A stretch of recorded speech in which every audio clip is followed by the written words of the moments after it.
Hello, welcome और welcome back to my channel occult mystic force.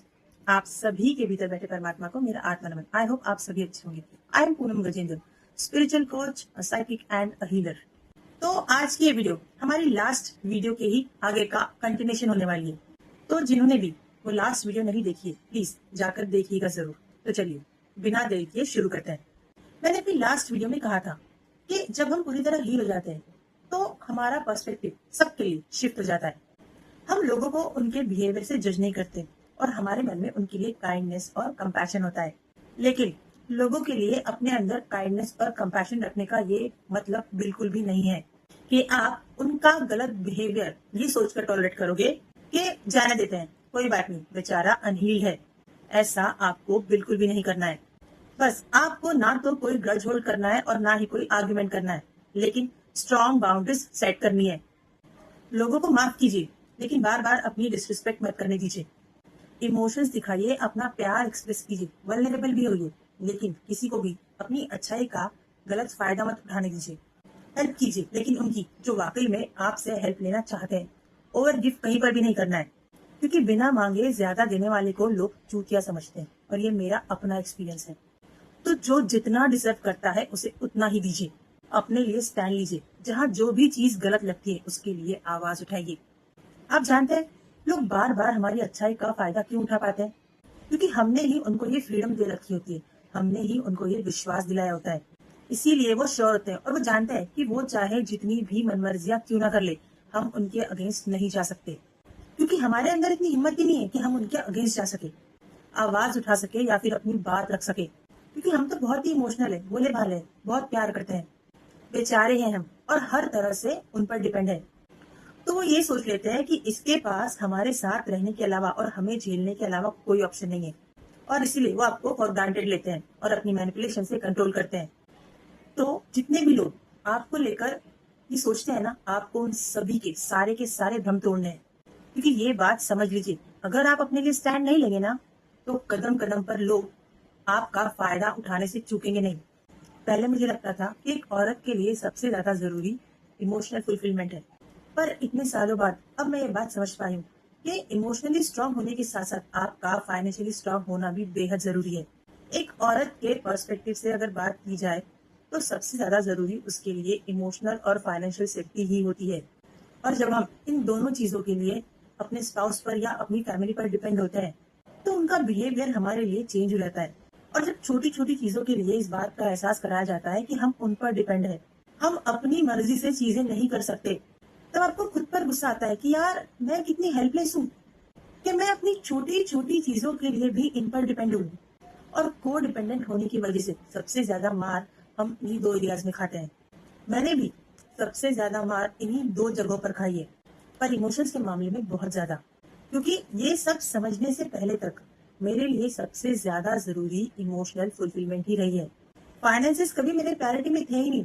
मुझे लगता था कि नहीं, बस प्यार होना चाहिए जिंदगी में, इमोशनल फुलफिलमेंट होनी चाहिए, बाकी जो मिलेगा जैसे मिलेगा उसमें एडजस्ट कर लेंगे। और किया भी है, बहुत ज्यादा किया है। मेरे साथ ये था कि बचपन से मुझे वो इमोशनल फुलफिलमेंट नहीं मिली, और जब हम बच्चे होते हैं तब हमें सबसे ज्यादा जरूरत उसी इमोशनल फुलफिलमेंट की होती है। और हमारी लाइफ के उस इतने इम्पोर्टेंट फेज में जब हमारी वो नीड पूरी नहीं होती, तब हम वो प्यार हर किसी रिश्ते में ढूंढने की कोशिश करते हैं। हमें लगता है कि कहीं ना कहीं से हमारी वो नीड बस किसी तरह पूरी हो जाए। हमें लगता है कि कोई तो जो हमसे पूछ ले कि तू ठीक है ना, प्यार से हमारे सर पर हाथ फेर दे, और हमें वो वार्मथ, वो अपनापन बस किसी ना किसी से मिल जाए। ये सारी चीजें मैंने अपने अंदर से रिलीज की है, लेकिन फिर भी हम चाहे दुनिया के लिए जितने भी स्ट्रांग क्यों ना हो जाए, हमारे अंदर एक बच्चा होता है जिसे हमेशा प्यार की, अपनेपन की जरूरत होती है। और इसीलिए मुझे आज भी ये सारी चीजें फील होती है कि कोई आकर सर पर हाथ रखकर बस ये बोल दे कि तुझे हमेशा इतना स्ट्रांग होने की जरूरत नहीं है। थक जाते हैं हम स्ट्रांग बनते बनते, मैं भी थक जाती हूँ। तब अपनी बेटी के पास जाकर उससे कहती हूँ कि बेटा मेरे सर पर हाथ फेर देना, so that I can feel that warmth. और इस तरह मैं खुद को समझा लेती हूँ that at least I have her. पर जब ये वार्मथ, ये अपनापन हमें अपने अपनों से नहीं मिलता, तब ये सारी चीजें हम उनसे एक्सपेक्ट करते हैं जो कभी हमें ये दे ही नहीं सकते। और तब हम ये समझ ही नहीं पाते कि हम जिनसे भी ये एक्सपेक्ट कर रहे हैं वो खुद अंदर से कितने खाली है। और कहीं ना कहीं उसी अपनेपन के लिए, उसी प्यार के लिए हम सब बर्दाश्त करते चले जाते हैं। मैनिपुलेशन, चीटिंग, लोगों के मिसबिहेवियर, अब्यूज और ना जाने क्या क्या। और इस तरह हम अपनी खुशियों को अबैंडन करते चले जाते हैं। और फिर एक दिन ये रियलाइज होता है कि जिनके पीछे हम भाग रहे हैं वो तो केपेबल ही नहीं है हमें वो अपनापन देने में। और फिर लगता है कि काश मैं ये पहले समझ पाती, काश मैं किसी पर डिपेंड ना होती, काश मैं अपने लिए स्टैंड ले पाती। ये जो कुछ भी मेरे साथ हो रहा है काश मैं उसे रोक पाती, काश मैं कुछ कर पाती। शादी के बाद हमारे बहुत सारे सपने होते हैं, अपने साथ बहुत सारे सपने लेकर जाते हैं हम। और उस इंसान से और उस परिवार से वो इमोशंस एक्सपेक्ट करते हैं जो हमें सेफ फील करवाए, जो हमें सुन ले, हमसे प्यार करे, हमसे इमोशनली कनेक्ट कर पाए। पर हम भूल जाते हैं कि उनकी प्रोग्रामिंग इमोशन से नहीं, लॉजिक से हुई है। और इसीलिए वो इमोशंस से नहीं, लॉजिक से ऑपरेट करते हैं।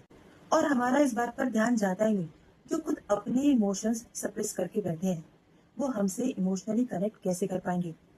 देखा जाए तो इसमें उनकी भी गलती नहीं है, क्योंकि उन्होंने बचपन से लेकर आज तक यही देखा है, यही समझा है, यही सुनते आए हैं कि एक मर्द का स्ट्रांग होना बहुत जरूरी है।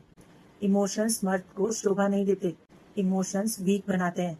एक मेल को अपने इमोशंस शो नहीं करने चाहिए। उसे रोना नहीं है, उसे स्ट्रांग दिखना है। नहीं तो वो मर्द कैसे कहलाएगा। उसे वल्नरेबल नहीं होना है, क्योंकि सोसाइटी के अनुसार रोना धोना, वल्नरेबल होना औरतों का काम है। औरतें वीक होती हैं इसीलिए रोते रहती हैं। और अपने घर पर, अपने परिवार में और पूरे समाज में ये सारी चीजें देखते सुनते उनकी प्रोग्रामिंग ऐसी ही बन जाती है। और इसीलिए जब हम उनके सामने रोते हैं तो उन्हें लगता है कि ये कितनी वीक है, हर छोटी बात पर क्यों रोती है, क्योंकि उन्हें तो रोने से मना किया गया है। और हाँ, यहाँ पर ये समझने की गलती बिल्कुल भी मत करना कि उनके अंदर इमोशंस नहीं होते या फिर उन्हें इमोशंस फील ही नहीं होते, बल्कि उन्हें इमोशंस हमसे भी ज्यादा, बहुत डीपली फील होते हैं। पर उन्हें किसी ने ये सिखाया ही नहीं कि बेटा इमोशंस एक्सप्रेस करना या वल्नरेबल होना वीकनेस नहीं होती। और इसीलिए जब जब उन्हें किसी ऐसी सिचुएशंस का सामना करना पड़े जहाँ पर इमोशंस इन्वॉल्व हो, वो अवॉइड कर जाते हैं, क्योंकि ये उनका कोपिंग मैकेनिज्म है कि इसमें नहीं पड़ना है। और इसीलिए वो इमोशनल कन्फ्रंटेशंस अवॉइड कर जाते हैं। और यहीं से दूरियां बढ़ने लगती है, क्योंकि हमें लगता है कि यार ये बंदा हमारे लिए इमोशनली अवेलेबल नहीं है। और ये बात मैं आज की जनरेशन के लिए बिल्कुल भी नहीं कर रही, ये बात मैं कर रही हूँ हमारी जनरेशन के लिए। क्योंकि आज के टाइम पर तो रिश्ते, इमोशंस, कनेक्शन सब कुछ बस मजाक बनकर रह गया है। पर हमारे जनरेशन के लिए हमेशा से इमोशंस के बहुत मायने रहे हैं। और एक औरत अपने पार्टनर में सबसे ज्यादा इमोशनल सेफ्टी ही ढूंढती है। वो फिजिकली कनेक्ट होने से पहले इमोशनली कनेक्ट होती है, और तब जाकर वो उस रिश्ते में पूरी तरह इन्वॉल्व हो जाती है। और उसकी दुनिया उसी एक रिश्ते के इर्द गिर्द घूमती है। पर जिसके भरोसे वो उस घर में गई है, अगर वही पार्टनर टॉक्सिक, मैनिपुलेटिव और अब्यूजिव हो तो, और अपनी हर नीड के लिए वो उसी पर डिपेंड हो तो, और उस इंसान को आपकी पूरी हिस्ट्री पता हो तो, और वो ये जानता हो कि आपकी इमोशंस आपकी कमजोरी है, तब वो आपको मैनिपुलेट भी करेगा, कंट्रोल भी करेगा, आपको फॉर ग्रांटेड भी लेगा और आप पर अपनी मनमानियां, मनमर्जियां भी चलाएगा, क्योंकि वो तो टॉक्सिसिटी से डील कर रहा है। और इसीलिए आप उसके हाथों की बस एक कठपुतली होंगे और आप उसके स्ट्रैप से कभी बाहर ही नहीं आ पाओगे, क्योंकि आप तो ठहरे पहले से इमोशनल, ऊपर से को डिपेंडेंट, और तो और आप अपने पैरों पर भी खड़े नहीं हो। और जिसकी वजह से आपका सेल्फ एस्टीम एकदम लो होगा और आप यही सोच रहे होगे कि ये मेरी पूरी दुनिया है, इसके अलावा मेरे पास और कोई भी नहीं है। और अगर ये नाराज हो गया या फिर ये मुझे छोड़कर चले गया तो मैं कहाँ जाऊंगी, क्या करूंगी। और इसीलिए आज भी बहुत सारी ऐसी महिलाएं हैं जो कनेक्शन टॉक्सिक होने के बावजूद भी उससे बाहर नहीं आ पाती, चाहकर भी झेलते रहती हैं, सफर करते रहती हैं, क्योंकि उनके अंदर कॉन्फिडेंस की, सेल्फ एस्टीम की कमी होती है। वो पूरी तरह से उसी रिश्ते पर डिपेंड होती है। अगर मैं अपनी बात करूं तो मैंने भी हमेशा से रिश्तों को, इमोशंस को पैसों से ऊपर रखा है। और इन्हीं दो एरियाज से मैंने भी अपनी लाइफ के सबसे बड़े लेसन सीखे हैं। और ये समझा कि इमोशनली इंडिपेंडेंट होने के साथ साथ हमारा फाइनेंशियली इंडिपेंडेंट होना भी बहुत जरूरी है, क्योंकि हम जब इन दोनों ही चीजों के लिए किसी और पर डिपेंड होते हैं, चाहे वो स्पाउस हो या फिर हमारी फैमिली ही क्यों ना हो, एक टाइम के बाद हम बंधा हुआ और जकड़ा हुआ महसूस करते हैं। हमें लगने लगता है कि हमारी जिंदगी लोगों की मोहताज है। हम कितने हेल्पलेस हैं कि हम अपनी खुशियों की रिस्पॉन्सिबिलिटी भी नहीं ले सकते। और यकीन मानिए, ये बात बस मैं कहने के लिए नहीं कह रही हूँ, ये मैंने सबसे ज्यादा गहराई से एक्सपीरियंस किया है। और इसीलिए यही एडवाइस देना चाहूंगी कि इंडिपेंडेंट बनिए, फाइनेंशियली भी और इमोशनली भी। खुद की खुशियों की रिस्पॉन्सिबिलिटी लीजिए, को डिपेंडेंसी से बाहर आइए, ताकि जब कोई आपका फायदा ये सोचकर उठाना चाहे कि इसके पास हमें झेलने के अलावा, हमारे साथ रहने के अलावा कोई ऑप्शन नहीं है, तब आप ऐसे लोगों का भ्रम तोड़ सको, उनको उनकी बाउंड्रीज समझा सको और उन्हें ये समझा सको कि दुनिया में ऑप्शंस की कोई कमी नहीं है अगर ढूंढने का मन बना लिया जाए तो।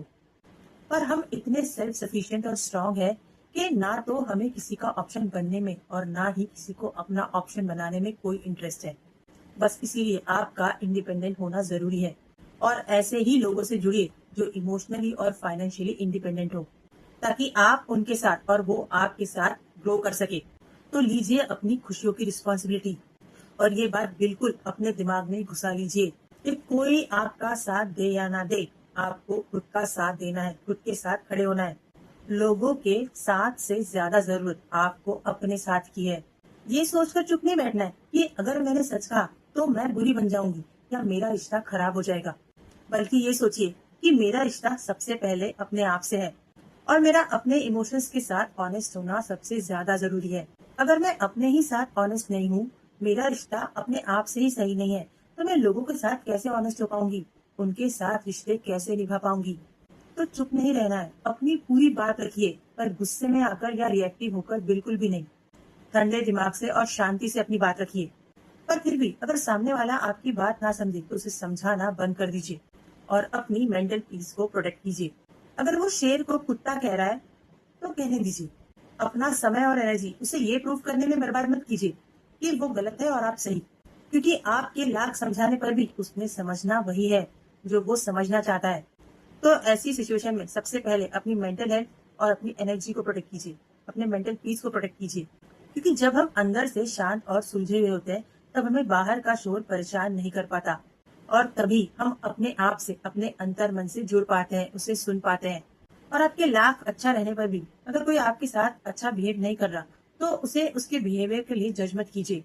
यहाँ पर अपने पर्सपेक्टिव को शिफ्ट कीजिए और ये सोचिए कि सामने वाला अनहील्ड है और उसे प्यार की जरूरत है, ना कि आपके जजमेंट, कड़वाहट और गुस्से की, क्योंकि आप नहीं जानते कि वो क्या फील कर रहा है, किस मेंटल स्टेट पर है।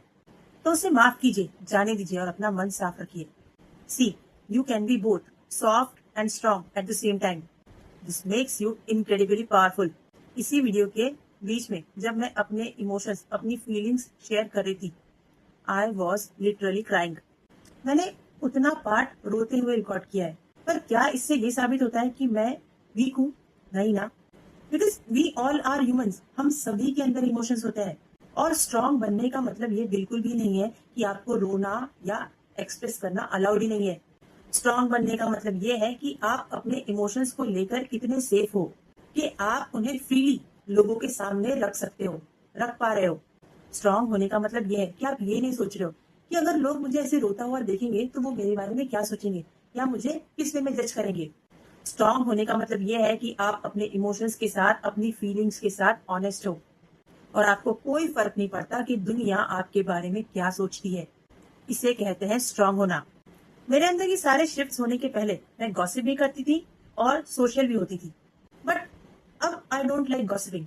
अब मुझे सोशल होना पसंद नहीं है। अगर आज से 4 साल पहले की बात करूं तो एक टाइम था जब मेरा व्हाट्सएप स्टेटस मेरी पिक्स से भरा हुआ होता था। I was literally obsessed. मुझे अपनी पिक्स अपलोड करना बहुत पसंद था और एक नहीं, बहुत सारी। और मेरी इसी आदत की वजह से मेरा भाई मुझसे कहता कि हाँ, इसने पिक्स लिए ना, अभी 1 लाख फोटोज अपलोड करेगी। एंड आई वॉज लाइक, हाँ तो मुझे पसंद है, बट अब वैसा कुछ रहा ही नहीं। अब मेरा ऐसा कुछ भी करने का मन ही नहीं करता। And now I don't upload any pics. तो ये सारे चेंजेस आए हैं मेरे अंदर। मैं अपने दिल की सुनकर चलती हूँ। कोई चीज क्या हमें बस इसीलिए करना चाहिए क्योंकि वो सारी दुनिया कर रही है, जस्ट बिकॉज हम उनको दिखा सके कि हम बिल्कुल उनके जैसे हैं, हम उन्हीं में से एक हैं और हम उनमें फिट होना चाहते हैं। बहुत लोग होते हैं जो ऐसा करते हैं लोगों की वैलिडेशन के लिए, पर मैं इससे बिल्कुल अपोजिट हूँ।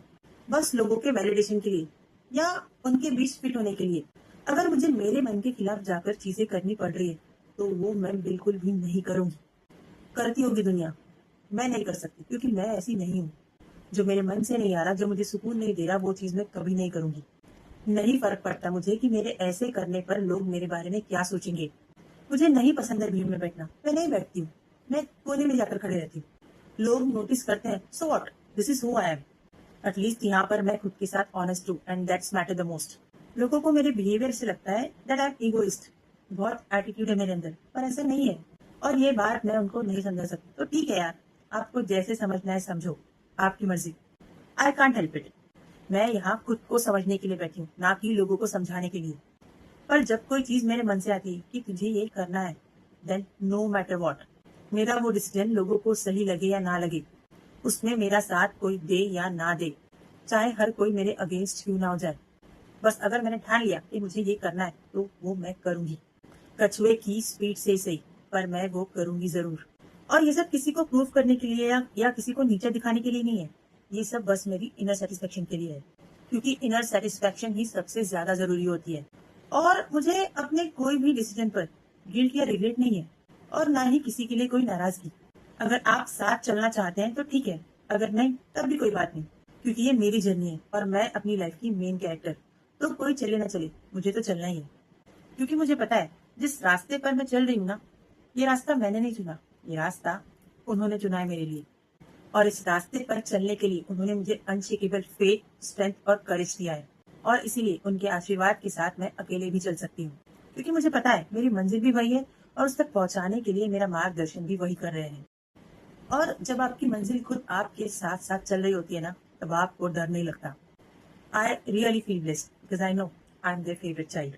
क्योंकि इतने घोर कलयुग में भी उन्होंने मुझे इतना स्ट्रॉन्ग इनर कंपास दिया है कि मैं इस बात की टेंशन ही नहीं लेती कि क्या होगा, कब होगा, कैसे होगा।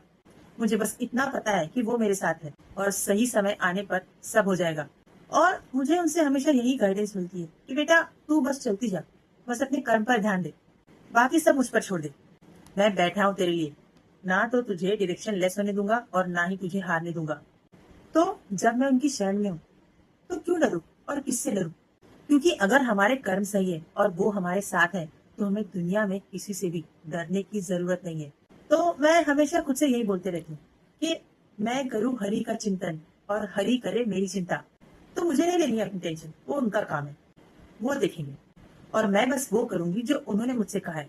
और शायद इसीलिए मैंने अब तक कोई भी चीज प्लानिंग करके नहीं की, कभी कोई स्ट्रेटेजी नहीं बनाई, क्योंकि मुझे पता है मेरे लिए सारी प्लानिंग उन्होंने कर रखी है। मुझे बस उस बात पर पूरे फेथ के साथ चलना है। और जो कुछ भी मैंने अब तक कहा है, ये सारी बातें मैं किसी ईगो में आकर या किसी अप्रिसिएशन के लिए नहीं कर रही। ये मेरा विश्वास है और मेरी इनर नोइंग है।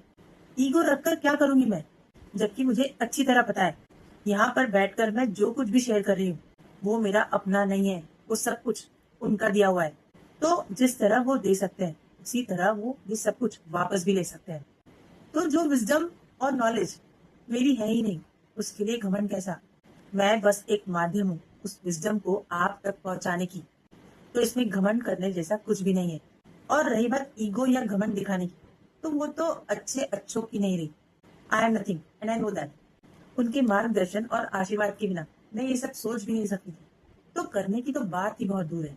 बहुत कुछ झेला है मैंने यहाँ तक पहुंचने के लिए, पर मुझे बहुत खुशी होती है इस बात से कि मैं इस पाथ पर हूँ, इस जर्नी में हूँ।